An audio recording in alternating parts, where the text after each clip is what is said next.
रहीम नाज़रीन, आज health programme के साथ हमारे मेज़बान हैं आज नेमत वली साहब, जो स्पेशलाइजेशन है टीबी एंड चेस्ट के। साहब जो है ना वो JHQ हॉस्पिटल में सर्विसेज दे रहे हैं और स्पेशलाइजेशन रखते हैं। आज हम सर को हमने ज़हमत दी है हमारे साथ जो है ना थोड़ा सा हम गुफ्तगू करेंगे सर के साथ। सर के फर्स्ट ऑफ ऑल हम उसके जो है ना एजुकेशन और एक्सपीरियंस के बारे में जानना चाहेंगे। सर थोड़ा सा अपना इंट्रोडक्शन देंगे, इसके बाद हम मज़ीद जो है ना उनके जो है ना एक्सपीरियंस से इस्तिफ़ादा हासिल करने की कोशिश करेंगे। मेरा नाम नेमत वली है और मेरा ताल्लुक़ गोहराबाद से है। मैंने बेसिक जो एजुकेशन है वो गिलगित से हासिल की है और इंटरमीडिएट मैंने टाबाद से की है और MBBS मैंने बलूचिस्तान कोयटा से किया है। हाउस जॉब मैंने पिम्स इस्लामाबाद से किया है। उसके बाद 1 साल मैंने ऑन्कोलॉजी डिपार्टमेंट शौकत खानम लाहौर में 1 साल मैंने वहाँ पे सर्विसेज दिए हैं। 2015 से अभी तक मैं DHQ हॉस्पिटल में जो TB यूनिट है उसमें TB के मरीज़ों को मैं देखता हूँ। थोड़ा सा मैं आपको TB के बारे में बताना चाहता हूँ। हम समझते हैं कि TB कोई आम सी बीमारी है और TB एक आम बीमारी नहीं है। TB एक बहुत ही मुहल्लिक बीमारी है। अगर टाइमली इसका इलाज ना किया जाए तो बहुत ही फेटल साबित हो सकती है।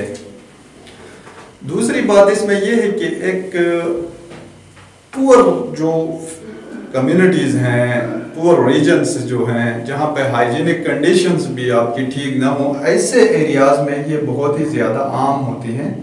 जहाँ पे मल न्यूट्रिशन के चांसेस ही ज़्यादा होते हैं, ऐसे एरियाज़ में ये TB की बीमारी ज़्यादा होती हैं। और TB की बीमारी के अलामात क्या हैं उसके बारे में मैं थोड़ी सी वजाहत करना चाहता हूँ। इस बीमारी के जो अलामात है उनमें एक तो हाई फीवर होता है, बुखार, बहुत तेज़ बुखार होता है मरीज़ को, अच्छा पसीने उसको आने लगते हैं, वज़न उसका गिर जाता है और उसके साथ साथ कफिंग उसको बहुत ही ज़्यादा होती है, खांसी बहुत होती है और बलगम भी आता है उसमें। जब भी किसी को 2 हफ्ते या 2 हफ्ते से ज़्यादा किसी को अगर बुखार हो, किसी को अगर खांसी ही रहे, किसी का अगर वज़न गिर जाए तो आपने ज़रूर TB का टेस्ट करवाना है। और इसका एक सिंपल ही टेस्ट है। अगर किसी को फेफड़ों की TB है तो सिंपली हमने उसका बलगम लेना है, सैंपल लेना है और उसको हमने टेस्ट पे लगाना है और उसी में ही पता चल जाता है आया इसको TB है या नहीं है। जिसको फेफड़ों की TB ना हो, अंतड़ियों की हो या हड्डियों की हो या किसी और आज़ा की TB हो तो उसके लिए मुख्तलिफ टेस्ट किए जाते हैं। लेकिन पॉपुलेशन में 90 to 95% लोगों को फेफड़ों की TB होती है, जबकि 5% को बाकी आज़ा की TB भी लग सकती है। और फेफड़ों की TB जो है वो बहुत ही ज़्यादा आम होती है। तो इस हवाले से DHQ हॉस्पिटल में जो यूनिट इस्टेब्लिश हुई है वो 2015 में हुई है। इससे पहले यहाँ पे इस तरह की कोई यूनिट नहीं होती थी जो बिगड़ी हुई TB का इलाज भी करती है और आम TB का इलाज भी करती है। अब आम TB जो है वो 6 महीने का उसका टोटल इलाज है। अलामात दोनों के सेम है, दवाइयाँ इनकी मुख्तलिफ है और उसके साथ इसका जो ड्यूरेशन है, इलाज का जो दौरानिया है वो मुख्तलिफ है। आम TB का जो दौरानिया है इलाज का वो 6 महीने का है, जबकि बिगड़ी हुई TB के इलाज का जो दौरानिया है वो 24 महीने का है। तो DHQ हॉस्पिटल में जब से ये यूनिट इस्टेब्लिश हुई है तब से हम सारे जितने भी मरीज हैं, चाहे वो आम TB के हों चाहे वो बिगड़ी हुई TB के हों, सब के सारे टेस्ट, सारे मेडिसिन फ्री में हम दे देते हैं और सबका इलाज फ्री करते हैं। ये जो बिगड़ी हुई TB है इसके ऊपर जो खर्चा है, एक मरीज के ऊपर जो खर्चा है आता है हमारा वो तकरीबन 10 लाख तक का खर्चा आता है। और ये सारे expenses national TB control programme और ग्लोबल फंड हमें सपोर्ट करता है। सर आपने बहुत अच्छी बातें की। सरकारी ने हमें बता देंगे कि इसके जो है ना काजेस क्या। एक तो आपने कहा माल न्यूट्रिशन है, और एक मास लेवल पे या एक आवाम को आप क्या एक अवेयरनेस देना चाहते हैं आपकी वो इस टीबी के होने से पहले ख्याल रखें, एहतियात करें, पानी में एहतियात करें या अपने लाइफस्टाइल में एहतियात करें, अपने खुराक में एहतियात करें, तो आम जो है लोगों को क्या इसके प्रिकॉशंस करनी चाहिए और आप उनको क्या एडवाइस देंगे? एक ऐसी बीमारी है जो एक से दूसरे में फैलती है, इसको हम कहते हैं कंटेजियस डिजीज। वो कैसे फैलती है? ये सांस के जरिए से एक से दूसरे में फैलती है। लाइक आप समझ लें कि कोरोना की जो बीमारी है ये जिस तरह से फैलती है उसी तरह से टीबी भी फैलती है। एक तो ये है कि ऑलरेडी कोई मरीज टीबी में मुबतला है तो वो दूसरे को ट्रांसफर कर सकता है। नंबर 1 तो ये है। नंबर 2 ये है जी कि हेल्थ कोई वर्कर्स मोस्टली वल्नरेबल होते हैं, वो कॉन्टेक्ट्स में होते हैं मुख्तलिफ पेशेंट्स के साथ। तो दूसरा कोई मरीज हॉस्पिटल जब भी जाता है तो वहाँ किसी हेल्थ वर्कर से भी इसमें अगर टीबी है तो वो लग सकती है।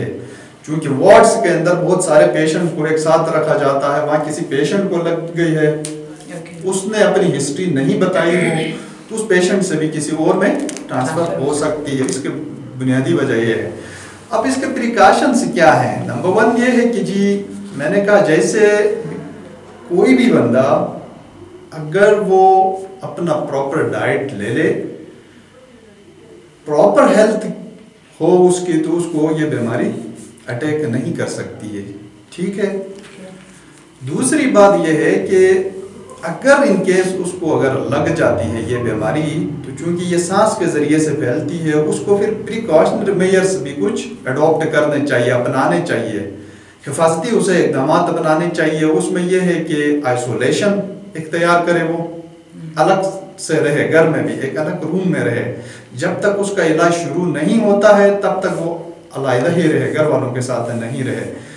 दूसरा ये है जहाँ भी जाता है, पब्लिक प्लेसेस में जाता है, घर में जाता है, तो एटलीस्ट वो मास्क का इस्तेमाल ज़रूर करे। क्योंकि मास्क के इस्तेमाल से ये होता है कि आपके जितने भी जरासीम निकलते हैं वो यहीं ही रह जाते हैं मास्क में, वो किसी और को नहीं लग जाते हैं। इसीलिए ये एक तो मास्क का ही इस्तेमाल करें। दूसरा, जब प्रॉपर ट्रीटमेंट उसकी शुरू होती है तो ट्रीटमेंट कंप्लीट करने तक यही हिफाजती इकदाम कि वो अलहदा रहे और मास्क का इस्तेमाल ज़रूर करे ताकि किसी और से उसकी हिफाजत हो जाए। याद करनी चाहिए इसकी जो है ना वजूहात क्या हैं।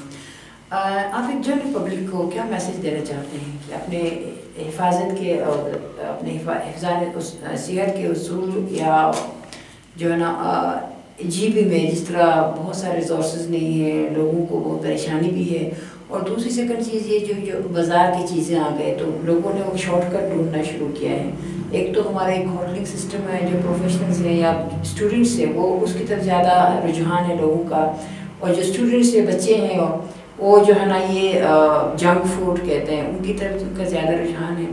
तो आप एक जनरल पब्लिक को क्या वो एक मैसेज देना चाहिए? बीमारी है स्पेशली ये है एक बैक्टीरियल डिजीज़, बैक्टीरिया की वजह से ये लग जाती है और एक से दूसरे में ये मुंतकिल होती है।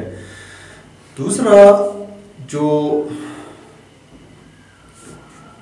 थ्योरीज हैं वो यही बताती हैं कि 100 में से 16 को आम टीबी लग सकती है और 100 में से 5 से 6 बंदों को बिगड़ी हुई टीबी लग सकती है।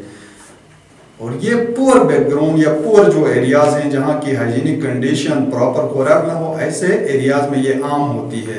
या डेंस जो पॉपुलेशंस होती हैं, बहुत ही डेंस पॉपुलेशन में भी ये बहुत ही आम होती है और वहाँ फैलने का खतरा भी बहुत ही ज़्यादा होता है, तो वहाँ पे होती है। तीसरी बात जो है वो मैसेज मैं यही देना चाहूँगा गिलगित बल्तिस्तान के तमाम लोगों को कि जंक फूड्स के हवाले से, जंक फूड्स वैसे भी सेहत के लिए ठीक नहीं होते हैं। जंक फूड से वैसे ही हम अवॉइड करें, मशरूबात से हम वैसे ही अवॉइड करें। आजकल के जो मशरूबात हैं उनमें जूसेस हैं, कोल्ड ड्रिंक्स हैं, जितने भी हैं, स्पेशली कोल्ड ड्रिंक्स में तो कैफीन की अच्छी खासी मिकदार होती है, कुछ अल्कोहलिक बेवरेजेस भी होते हैं और वो फिर बहुत ही ज़्यादा नुकसानदा होते हैं। जंक फूड से हट के बाज़ार की जो इम्प्योर जो चीज़ें होती हैं, गैर मयारी जो चीज़ें होती हैं, उनसे भी हमें इज्तनाब करना चाहिए और वहीं ही बेसिकली आपके इम्यून सिस्टम को या मुज़ाहमती जो निज़ाम है उसको कमज़ोर कर देते हैं, जिसकी वजह से वो बंदा बहुत ही सेंसिटिव होता है और उसको छोटी मोटी बीमारियां, इन्फेक्शन से भी लाक हो सकती हैं किसी भी वक्त। तो कोशिश यही करें कि प्रॉपर आप वॉक करें, अच्छी सेहत के लिए प्रॉपर डाइट ले लें, बाज़ार की जो चीज़ें हैं, जंक फूड्स है, मशरूबात हैं, इनका इस्तेमाल कम से कम करें, पानी को उबाल के ही इस्तेमाल करें। बहुत सारी बीमारियां पानी से ही फैल जाती हैं, लग जाती हैं लोगों को। तो पानी के उबालने से ये होगा कि उसमें जितने भी जरासीम हैं वो जरासीम मर जाएंगे और वो इंसान को किसी किस्म की कोई बीमारी का खतरा नहीं होता है।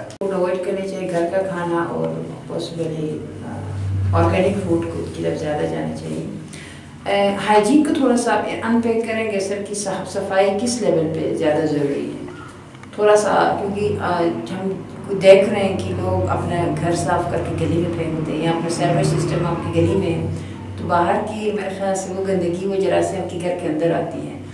इस तरह थोड़ा सा एक पब्लिक अवेयरनेस के लिए आप हमें मैसेज दे सकते हैं। हाइजीन कंडीशंस जो हम अक्सर जिक्र करते हैं, बेसिकली हाइजीनिक कंडीशंस क्या होती हैं? हाइजीनिक हम कहते हैं सफाई को, आम अल्फाज में कहते हैं सफाई हमारे लिए क्यों इम्पोर्टेंट है? अगर अच्छे से हम अपना घर, अच्छे से हम अपने आप को अगर हाइजीनिक नहीं रखते हैं तो उसकी वजह से हम अपने लिए नहीं बल्कि दूसरों के लिए भी वबा की शक्ल इख्तियार कर सकते हैं।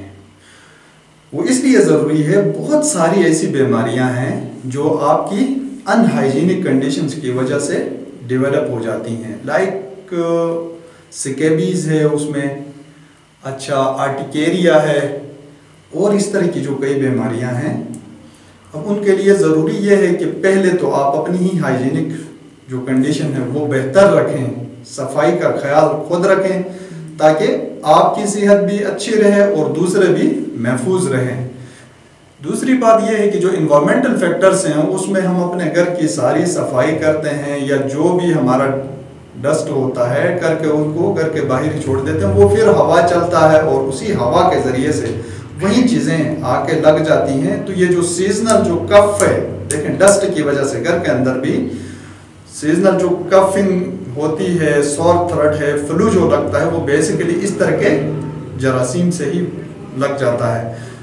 तो हम अपनी और घर की अगर हम कंडीशन साफ रखेंगे तो घर का एनवायरनमेंट ही साफ रहेगा, प्रॉपर आपको एयर, फ्रेश एयर ही मिलेगा जिसमें कोई डस्ट पार्टिकल्स नहीं होंगे, दूसरे कोई माइक्रो ऑर्गेनिजम्स या जरासीम नहीं होंगे, तो आप खुद भी महफूज रहेंगे, घर में आने जाने वाले भी उससे महफूज रहेंगे। था डॉक्टर साहब के साथ यही इख्तिताम होता है। इंशाल्लाह अगले हफ्ते एक नई जो है ना